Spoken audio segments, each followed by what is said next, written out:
the messaging is in order to maintain minority voting blocks, they have to put everything on the perceived incompetence of minority communities. Is agreeing to voter ID one of those compromises that you'd support? I don't think that we should underestimate what that could mean. Because in some people's mind, that means, well, you're going to have to Xerox or photocopy your ID to send it in to prove you are who you are.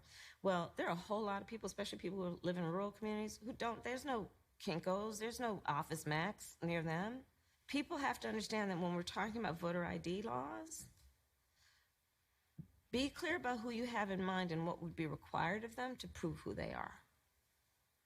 Of course, people have to prove who they are, but not in a way that makes it almost impossible for them to prove who they are.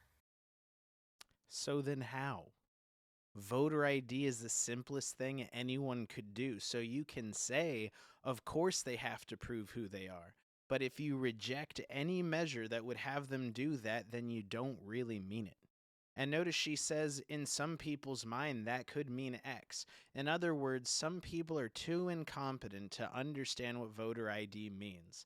Then she goes on to describe the struggles of Xeroxing.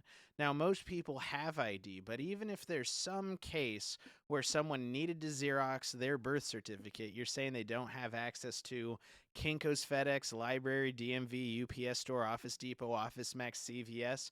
People are simply too incompetent and don't have the resources.